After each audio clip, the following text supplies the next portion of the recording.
Ele surgiu sem aviso e se espalhou como fogo. Surgido em 2019, o coronavírus é muito incomum, porque a transmissão dele é muito mais fácil entre os humanos. Desde sua descoberta em Wuhan, a capital da província chinesa, o vírus já matou milhares de pessoas e infectou outras centenas de milhares no mundo todo. Wuhan e outras cidades são colocadas em quarentena, numa tentativa desesperada de conter a propagação do vírus. Quase 500 milhões de residentes são, na prática, isolados do mundo exterior. Mas o que exatamente é o coronavírus? A propagação dessa doença altamente contagiosa pode ser detida? Como foi que tudo começou? Eu sou Sidney Góes e você está no Placebo. Vem comigo, que no caminho eu te explico.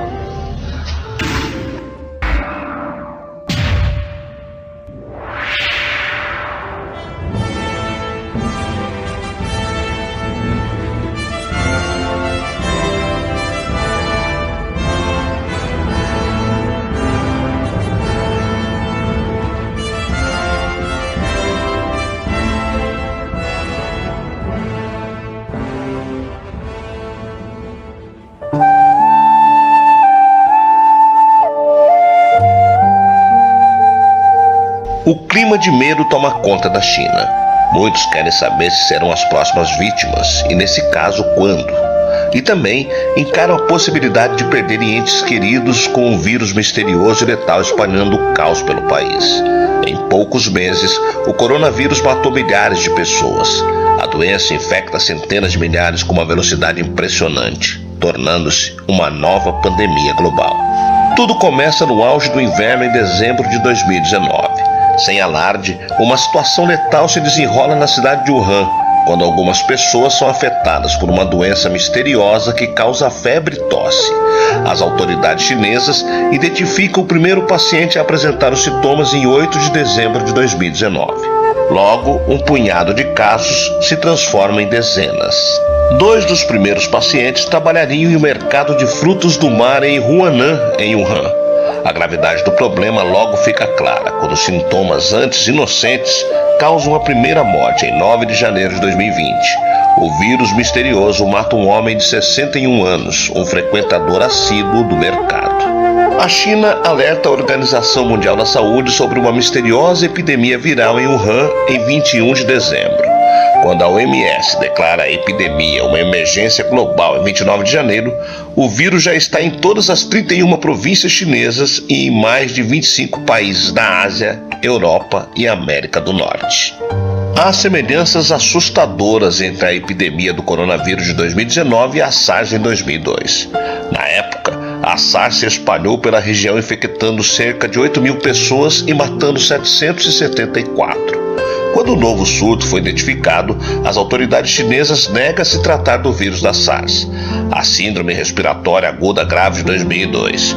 Descobertas posteriores revelaram que o surto mais recente é causado por um coronavírus com uma semelhança genética de 76% em relação ao coronavírus da SARS.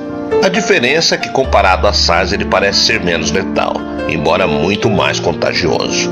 Estudos preliminares sugerem que o período de incubação do vírus, ou seja, do momento da exposição até o surgimento dos sintomas, é de 5 a 7 dias. É provável que pacientes ou portadores do vírus possam infectar outras pessoas mesmo quando estão assintomáticos, não apresentando sinais da doença. A situação é diferente no caso da SARS, que parece ter taxas de infecção mais baixas. Os coronavírus são comuns em muitas espécies de animais como os camelos, bovinos e morcegos. Ocasionalmente, o vírus sofre mutações e passa dos animais para humanos. Esse salto ficou claro no caso da SARS em 2002 e da Síndrome Respiratória do Oriente Médio, o MERS, em 2012, e agora com o Covid-19. Afinal, o possível marco zero da epidemia, o interditado mercado de frutos do mar de Wuhan, obrigava o comércio e o consumo, tanto legal quanto ilegal, de animais exóticos. No meio de janeiro de 2020, o número de pessoas infectadas pelo coronavírus na China começa a disparar. Os hospitais enfrentam dificuldades para atender pessoas que podem ter contraído o vírus letal. Os recursos também são escassos, com o número de pacientes com febre e dificuldades respiratórias aumentando a cada dia. A esta altura, casos de Covid-19 começam a surgir em todas as principais cidades chinesas longe do epicentro, Pequim no norte e Shenzhen no sul. 20 de janeiro, um dia decisivo para como as autoridades lidam com a epidemia viral. 4 semanas após o surgimento do vírus, as autoridades ainda insistem que o vírus se restringia ao vetor animal. Nesse dia, no entanto, o renomado e respeitado epidemiologista chinês Dr. Zhuang Guongshan solta a bomba. Em uma entrevista para a TV, ele confirma casos de transmissão de humano para humano do coronavírus letal. Isso altera dramaticamente a forma de como a China lida com a epidemia.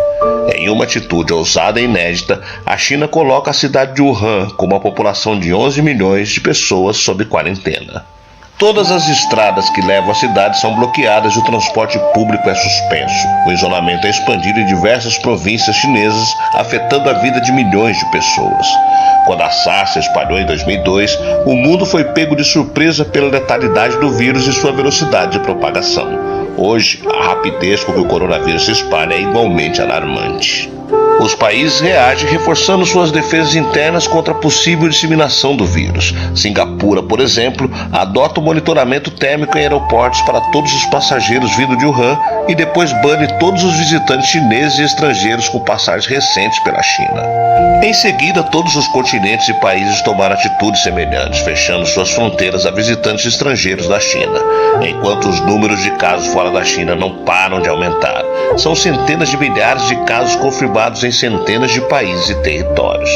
O esforço da China para ampliar as medidas de tratamento e contenção também inclui a construção de 2 novos hospitais em Wuhan. Eles são concluídos em menos de 2 semanas. As autoridades convocaram milhares de operários durante o feriado do Ano Novo Chinês, pagando o dobro ou o triplo do salário, e eles trabalharam 24 horas por dia na construção dos 2 hospitais que oferecem 1.500 leitos. Depois que a Organização Mundial de Saúde declara a epidemia do coronavírus uma emergência global, a reação internacional é rápida. Todos os voos de e para Wuhan são cancelados e os cidadãos são aconselhados a cancelar viagens não essenciais à China. Mais tarde, a partir de julho, o epicentro se tornou o Brasil e a América Latina, começando por grandes cidades como São Paulo. No Brasil, o primeiro paciente foi divulgado em março, mas casos de semanas antes foram encontrados posteriormente.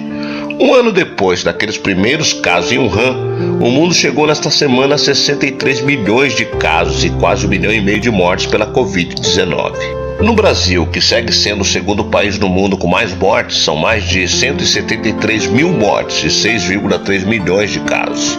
Como acontece desde o começo da pandemia, o número de casos pode ser ainda maior, uma vez que os assintomáticos podem não fazer testes e o Brasil não tem empregado uma política de rastreamento dos infectados, tentando entender, por exemplo, com quem eles se encontraram. A curva de casos brasileira começou a cair a partir de agosto, o que levou a um processo maior de reabertura do comércio e fim da quarentena, mas voltou a subir definitivamente nesse mês de novembro.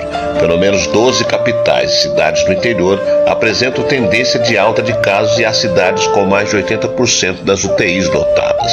Uma segunda onda da Covid-19 que acomete parte dos Estados Unidos e da Europa é uma das grandes preocupações do momento. Países da Europa já voltaram a implementar quarentenas e restrições de mobilidade em alguns lugares. O mundo voltou a registrar nesse mês de novembro seu recorde diário de novos casos de Covid-19. A maior esperança da humanidade no momento é o avanço das vacinas contra o coronavírus, que vêm sendo pesquisadas desde o começo do ano. Em um esforço global, envolvendo centenas de farmacêuticas e empresas em todo o mundo, uma ou mais vacinas podem ser aprovadas em tempo recorde. Vacinas como as da Pfizer e da Moderna, com tecnologia inovadora de RNA mensageiro, porém mais cara, já divulgaram resultados de eficácia acima de 90%. Duas das principais esperanças brasileiras na busca por conseguir rapidamente uma vacina são as imunizantes da AstraZeneca com a Universidade de Oxford, testada no Brasil em parceria com a Unifesp e Fiocruz, e da farmacêutica chinesa Sinovac, testada com o Instituto Butantan de São Paulo. Uma das preocupações mundiais é que países ricos obtenham vacinas primeiro e se recuperem mais rapidamente do que países pobres, intensificando as desigualdades globais. Além disso, a preocupação é que não haja globalmente vacina suficiente para todos. Na frente econômica, a pandemia intensificou a pobreza mundial, e se a pandemia ainda demorar a melhorar, países podem ficar sem dinheiro para fazer novos pacotes contra a crise como foi feito esse ano. Por enquanto, o otimismo com as vacinas é maior do que as preocupações.